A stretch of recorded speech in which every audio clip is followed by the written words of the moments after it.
Quant small cap fund, Nippon India small cap fund और SBI small cap fund. आज हम इन तीनों funds का कंपैरिजन करने वाले हैं। अलग अलग पैरामीटर्स में देखेंगे, risk ratios, price to earning की रेशियो क्या है, किन कंपनीज में इन्वेस्ट किया जाता है, कौन सा फंड ज्यादा वॉलेटाइल है, कौन सा कम वॉलेटाइल है। इन सारे पैरामीटर्स में आज हम इन तीनों फंड्स को कंपेयर करेंगे, देखेंगे कौन सा फंड ज्यादा अच्छी रिटर्न्स दे रहा है और एंड में बात करेंगे कि हर फंड की अपनी क्या अलग अलग तरीके से इन्वेस्ट करने की स्ट्रेटेजीज हैं। तो सबसे पहले अगर हम बात करते हैं क्वांट फंड की, निपन, एसबीआई, इन तीनों को देखेंगे अगर आप, तो लॉन्च डेट सबकी सेम है। जनवरी 2013 में इन तीनों फंड्स का डायरेक्ट प्लान लॉन्च हुआ था। बेंचमार्क इंडेक्स की बात की जाए तो क्वांट और Nippon India small cap fund का जो बेंचमार्क इंडेक्स है वो निफ्टी स्मॉल कैप 250 इंडेक्स है। वहीं एसबीआई का बीएससी स्मॉल कैप 250 इंडेक्स यहां पर बेंचमार्क है। वहीं अगर हम एसेट अंडर मैनेजमेंट की बात करें तो देखिए तीनों ही फंड्स काफी फेमस है इन्वेस्टर्स के बीच में। तीनों फंड्स का जो एसेट अंडर मैनेजमेंट है वो 20,000 करोड़ से ज्यादा है। यहां पर निपन इंडिया स्मॉल कैप का सबसे ज्यादा 61,000 करोड़, इसके बाद एसबीआई स्मॉल कैप का 33,000 करोड़ और क्वांट का 26,000 करोड़ के आसपास एसेट अंडर मैनेजमेंट है। एक्सपेंस रेशियो भी तीनों की सिमिलर है, 0.6% के आसपास आप देखेंगे तीनों ही फंड्स की एक्सपेंस रेशियो यहां पर नजर आती है।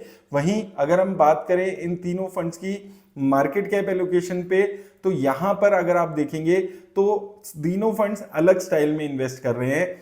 कौन स्मॉल कैप देखें तो मिड कैप कंपनीज में कुछ भी पैसा नहीं है, लार्ज कैप कंपनीज में 22% पैसा है और स्मॉल कैप कंपनीज में 67% पैसा है। निपन इंडिया वहीं देखते हैं तो थोड़ा सा डिफरेंट है, कुछ पैसा स्मॉल कैप में, कुछ पैसा लार्ज कैप में और मेजॉरिटी ऑफ पैसा यहां पर स्मॉल कैप में।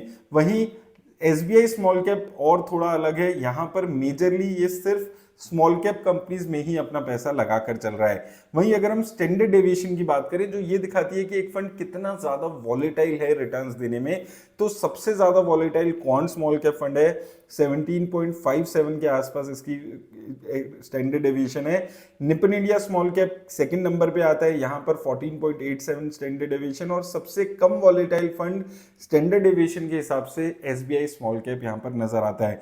शार्प रेशियो जो ये बताती है कि एक फंड कितना बेटर रिस्क एडजस्टेड रिटर्न दे रहा है, उस मामले में क्वांट स्मॉल कैप फंड सबसे अच्छा परफॉर्म कर रहा है, यानी कि रिस्क के हिसाब से रिटर्न ज्यादा है। Nippon India small cap second number पे और एसबीआई स्मॉल कैप में यहां पर रिस्क रिवॉर्ड अगर आप देखते हैं तो सबसे कम है। वहीं अगर हम टर्नओवर रेशियो की बात करते हैं, टर्नओवर रेशियो ये दिखाते हैं कि एक फंड कितना ज्यादा फ्रीक्वेंटली चेंजेस कर रहा है पोर्टफोलियो में, एक कंपनी को ऐड करके कितने लंबे टाइम के लिए यहां पर रख रहा है। तो इस मामले में सबसे ज्यादा कंसिस्टेंट यानी कि सबसे कम टर्नओवर रेशियो वाला fund Nippon India small cap fund है। ये इसकी टर्नओवर रेशियो सिर्फ 23% है। वहीं सबसे ज्यादा क्वांट स्मॉल कैप फंड की है, 146% की यहाँ पर टर्नओवर रेशियो है। लेकिन दूसरी चीज आपको समझनी है, धीरे धीरे इस फंड की भी जो टर्नओवर रेशियो है वो कम हो रही है। आज से 3 साल पहले 300-400% हुआ करती थी ये टर्नओवर रेशियो, जो कुछ टाइम पहले 170-80% पहुंच गई थी और अब गिर के 150% के आसपास आ चुकी है। प्राइस टू अर्निंग रेशियो की बात करें तो वैल्यूएशन दिखाती है कि किस टाइप की कंपनीज में, किस वैल्यूएशंस की कंपनी में ज्यादा पैसा लगा रहा है। तो यहां पर एसबीआई स्मॉल कैप फंड की जो प्राइस टू अर्निंग रेशियो है वो सबसे ज्यादा है 40 के आसपास और सबसे कम क्वांट स्मॉल कैप की 29 के आसपास। इसका मतलब क्या है कि एसबीआई स्मॉल कैप फंड जो है वो मेजरली ग्रोथ ओरिएंटेड कंपनीज में जिनकी हायर प्राइस टू अर्निंग है वहां पर अपना पैसा लगा रहा है। वहीं क्वांट स्मॉल कैप फंड की देखेंगे तो इसने मेजरली शुरू में लार्ज कैप कंपनीज 22% के आसपास है जिनकी जनरली प्राइस टू अर्निंग कम होती है। तो ये कोशिश कर रहा है थोड़ा सा ब्लेंड करके चलने का, कुछ ग्रोथ ओरिएंटेड और कुछ आपकी वैल्यू ओरिएंटेड कंपनीज में पैसा लगाने का। वहीं निपन इंडिया स्मॉल कैप भी ब्लेंड करके चल रहा है, कुछ कंपनीज यहां पर आपको वैल्यू ओरिएंटेड और कुछ ग्रोथ ओरिएंटेड दिखेंगी। वहीं दोस्तों अगर हम इनकी सेक्टर एलोकेशन पे यहां पर बात करते हैं तो डिफरेंट सेक्टर्स यहां पर नजर आते हैं। फाइनेंशियल सेक्टर, सर्विस सेक्टर, दोनों तीनों ही फंड्स में कॉमन नजर आते हैं। यहां पर अगर आप देखेंगे टॉप 4 कंपनीज सेक्टर्स में क्वांट स्मॉल कैप 59% पैसा लगा रहा है, एसबीआई स्मॉल कैप 56% और निपन इंडिया 48%। तो क्वांट और एसबीआई स्मॉल कैप फंड अगर आप देखेंगे तो कंसंट्रेटेड पोर्टफोलियो यहां पर होगा इनका, कुछ ही सेक्टर में ज्यादा एलोकेशन करके चल रहा है। वहीं निपन इंडिया स्मॉल कैप चार सेक्टर्स में सिर्फ 48% पैसा लगा रहा है। वहीं कंपनीज की बात करें तो यहाँ पर टॉप 10 कंपनीज की एलोकेशन देखेंगे तो टॉप 10 कंपनीज में कौन स्मॉल कैप का कंसंट्रेटेड पोर्टफोलियो नजर आ रहा है। 42% पैसा ये टॉप 10 कंपनीज में ही अपना इन्वेस्ट करके चल रहा है, जिसमें रिलायंस, जियो, इसके अलावा Aegis logistics, Aditya Birla fashion type companies आपको नजर आती है। वहीं टॉप 10 कंपनीज में सिर्फ 15% पैसा Nippon India small cap fund लगाकर चल रहा है। आप देखेंगे 2%, 1% इस टाइप की ही एलोकेशन ये मैक्सिमम किसी भी कंपनी में करके चल रहा है। वहीं अगर हम एसबीआई स्मॉल कैप देखते हैं तो 27% की एलोकेशन इसने टॉप 10 कंपनीज में की हुई है। मेजरली यहां पर आपको कंपनीज डिफरेंट दिखेंगी अगर हम टॉप 10 कंपनीज की बात करते हैं। अब दोस्तों यहां पर काफी सारे लोगों के मन में ये सवाल रहता है क्या हम इन तीनों कंपनीज में, इन तीनों फंड्स में अपना पैसा लगा सकते हैं। तो इनकी म्यूचुअल फंड की जो कंपनीज है उसकी ओवरलैपिंग एक बार हम देख लेते हैं। तो क्वांट स्मॉल कैप में टोटल 79 कंपनीज है, जिसमें से 19 कंपनीज निपन इंडिया में कॉमन है और 6 कंपनी सिर्फ एसबीआई म्यूचुअल फंड में कॉमन है। तो क्वांट स्मॉल कैप फंड के साथ निपन इंडिया और एसबीआई दोनों में से किसी भी फंड का यहां पर आप कॉम्बिनेशन बना सकते हैं।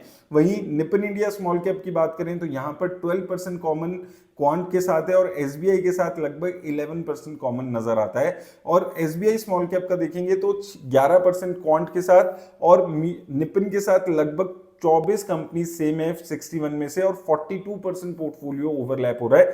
तो यानी कि निपन इंडिया और एसबीआई स्मॉल कैप दोनों को लेने का बहुत ज्यादा बेनिफिट नहीं हो शायद आपको, लेकिन क्वांट के साथ आप निपन और एसबीआई का कॉम्बिनेशन बना सकते हैं अगर आप दोनों में किसी में इन्वेस्ट करने के बारे में सोच रहे हैं। वहीं अगर दोस्तों हम बात करें यहाँ पर इनकी ओवरऑल मार्केट कैप एलोकेशन के हिसाब से, क्योंकि ओवरऑल हम देख रहे हैं तो लार्ज कैप में कुछ पैसा दिख रहा है, कुछ स्मॉल कैप में दिख रहा है, लेकिन इसको मैंने फर्दर ड्रिल डाउन कर दिया है कि मार्केट कैप के हिसाब से क्या एलोकेशन है। तो यहां पर थोड़ा सा यहां पर खेल बदल जाता है। यहां पर अगर आप देखेंगे क्वांट स्मॉल कैप फंड को यहां पर हम समझेंगे तो आप देखेंगे कि बिटवीन आपका 5,000 करोड़ से लेकर 10,000 करोड़ तक की मार्केट कैप की कंपनीज में इसने लगभग 30% पैसा लगाया हुआ है। वहीं जो बाकी कंपनीज है जैसे कि आप देखेंगे 25,000 से 50,000 करोड़ की मार्केट कैप की कंपनीज में सिर्फ 1% के आसपास पैसा है। तो ये फंड एक तो लोअर मार्केट कैप की कंपनीज में थोड़ा सा ज्यादा कंसंट्रेट हो जाता है और उसके बाद 6 लार्ज कैप कंपनीज लेकर वहां पर अपने पोर्टफोलियो को बैलेंस करने की कोशिश करता है। वहीं निपन इंडिया स्मॉल कैप में देखेंगे अलग अलग कैटेगरी में बैलेंस करके पोर्टफोलियो चल रहा है। कुछ पैसा 5,000 करोड़ से कम की मार्केट कैप की कंपनीज में, कुछ 5 से 10,000 करोड़ की, कुछ 10 से 25, देन 25 से 50, सब जगह अगर आप देखेंगे तो ज्यादा बेटर बैलेंस ये म्यूचुअल फंड नजर आता है। वहीं SBI small cap fund in दोनों फंड से काफी अलग है।